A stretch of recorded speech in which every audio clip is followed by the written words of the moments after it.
महाभारत का भयंकर युद्ध जिसमें इंसान तो छोड़ो भगवान भी स्वयं आकर लड़े थे। 18 दिनों तक चलने वाले इस महायुद्ध में कौरवों और पांडवों के बीच एक भीषण संघर्ष हुआ, जिस दौरान भीष्म पितामह जैसे महारथी से लेकर कर्ण जैसे अत्यंत दानवीर और दयालु योद्धा तक ने अपने प्राणों की आहुति दी और दुर्योधन के घमंड का नाश हुआ और शकुनी के छल का अंत।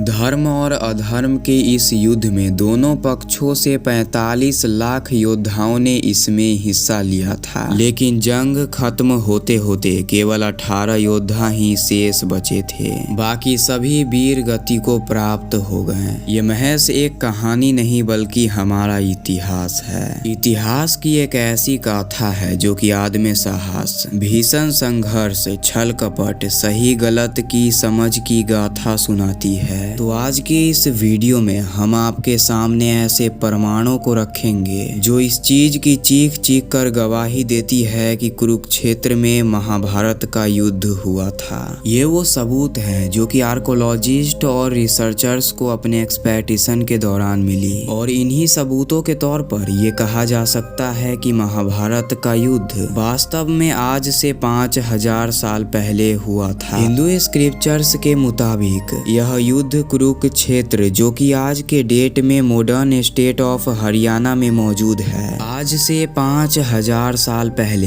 एग्जैक्टली 3137 BCE में लड़ा गया था। हिंदू धर्म के सबसे मशहूर और पवित्र ग्रंथ भागवत गीता में इस युद्ध का विस्तृत वर्णन देखने के लिए मिलता है। यह ग्रंथ युद्ध भूमि में खड़े अर्जुन और श्री कृष्ण के बीच हुई कम्युनिकेशन को डॉक्यूमेंट करता है। श्रीमद् भागवत गीता में इस युद्ध से संबंधित बहुत सी घटनाओं का वर्णन मिलता है। 700 श्लोकों और 18 अध्यायों में बटा यह ग्रंथ कृष्ण, अर्जुन, संजय और धृतराष्ट्र की अलग अलग डॉक्यूमेंट्रीज और डायलॉग्स की एक कलेक्शन है। इसमें इस युद्ध के शुरुआत से आखिरी तक पेश आने वाले हर वाक्य पर जानकारी मौजूद है। खैर आइए अब आगे बढ़ते हैं उन सबूतों की ओर जिनकी खोज रिसर्चर्स और आर्कोलॉजिस्ट ने अपने खोजबीन के दौरान की। ये वो चीज है जो कि चीख चीख कर महाभारत के सत्यता का प्रमाण देते हैं। तो ऐसे ही वीडियोस के लिए सब्सक्राइब कीजिए हमारे चैनल को। पहला सबूत, नक्षत्रों और तारों की गवाही।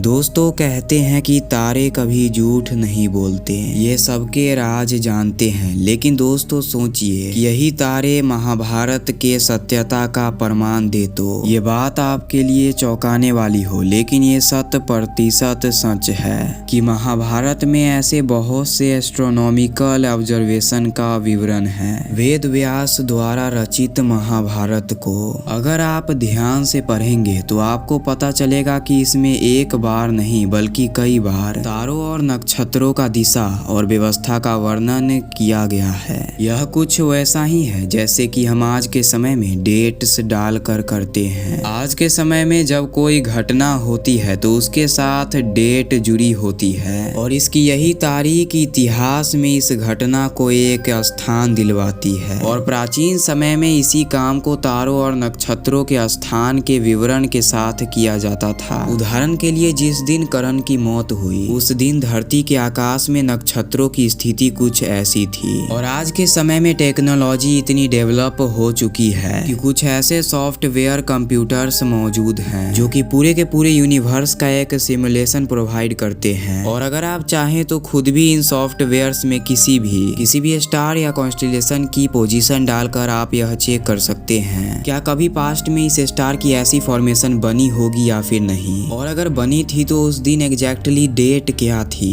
इन सभी सिमुलेशन का इस्तेमाल करके डिपेक्टेड कॉन्स्टेलेशन और स्टार क्लस्टर की पोजीशन को चेक किया गया तो पूरा टाइम फ्रेम असली निकला, यानी कि महाभारत को जिस भी टाइम फ्रेम में क्लेम किया जाता है वाकई वह उसी वक्त घटित हुआ था। और यह साइंटिफिकली प्रूवन फैक्ट है जिस पर कोई भी उंगली नहीं उठा सकता है और चाहे तो कोई भी इसे खुद रेप्लिकेट कर सकता है। दूसरा सबूत है जियोग्राफिकल एविडेंसेस। कहने को तो महाभारत मॉडर्न डे हरियाणा के एक छोटे से जगह कुरुक्षेत्र में लड़ा गया था, लेकिन इस पूरे युद्ध का जियोग्राफिकल इन्फ्लुएंस केवल इस छोटे से जगह में नहीं फैला था। महाभारत का युद्ध बहुत से ऐसे स्थानों को भी वर्णित करता है जो कि आज के मॉडर्न डे ज्योग्राफी और प्राचीन काल के जियोपॉलिटिक्स से मेल खाता है। आसान भाषा में 5000 साल पहले हुई इस युद्ध में बहुत सारे ऐसे जगहों का उल्लेख है जिनका वजूद हमें आज भी देखने के लिए मिलता है। ये तो आप सभी जानते हैं कि महाभारत के इस युद्ध में केवल कोई क्लैन और किंगडम न इन्वॉल्व होके बहुत से राज्य और रजवाड़ी शामिल थे। कौरवों और पांडवों के बीच हुई इस युद्ध में बहुत से अलायंस भी शामिल थे, फिर चाहे वह कौरवों के तरफ से खरे भगदत्त जिनका ताल्लुक आज के इराक से था, सुदक्षिणा जिनका संबंध प्रेजेंट डे ईरान से है, मामा शकनी जो कि पाकिस्तान के पश्चिमी और अफगानिस्तान के पूर्वी और दक्षिणी हिस्से में राज किया करते थे, कलिंगा जिनका साम्राज्य ओडिशा में था, और जयदत्त जिनका राज्य पाकिस्तान के दक्षिणी प्रांत सिंध और बलूचिस्तान में फैला था। ठीक इसी तरह इस कहानी के दूसरे तरफ है पांडवों की सेना जिनमें की पांचाल यानी कि उत्तर प्रदेश, मत्स्य यानी कि राजस्थान, मगध यानी कि बिहार, पांड्या यानी कि दक्षिण भारत और ऐसे ही बहुत से राज्य शामिल थे। ये वाइड ज्योग्राफी उस समय के साम्राज्यों के राजनीतिक संबंधों और युद्ध सहयोग यानी कि वार एफर्ट्स में कंट्रीब्यूशन को स्पष्ट दर्शाती है। और अगर हम इसे मॉडर्न डे वर्ल्ड जियोपॉलिटिक्स से रिलेट करें तो हमें बहुत से लेसन्स और डिप्लोमेटिक टीचिंग्स सीखने को मिल सकती है। और यही कारण है कि मार्क जुकरबर्ग और स्टीव जॉब्स जैसे पर्सनालिटी ने हिंदू स्क्रिप्चर्स के तरफ रुख किया। और दोस्तों इसके अलावा भी बहुत सारे ऐसे सबूत हैं जो कि महाभारत को सच्ची घटना साबित करते हैं, जैसे कि समुद्र के अंदर डूबा मिला द्वारका जिसे 5 से 7 हजार साल पुराना बताया जाता है। और आर्कोलॉजिस्ट को ऐसे बहुत सारे शस्त्र मिले हैं जिसे वैज्ञानिक 5000 साल पुराना बताती है। और ऐसे और भी अनगिनत एविडेंसेस हैं जिसे आप पहले भी कई वीडियोस में देख चुके हो। तो दोस्तों यूट्यूब हमारे वीडियो को बहुत कम लोगों तक ही पहुंचाता है, तो इस वीडियो को लाइक कीजिए और शेयर कीजिए जिससे यूट्यूब हमारे वीडियो को ज्यादा से ज्यादा लोगों तक पहुंचाए।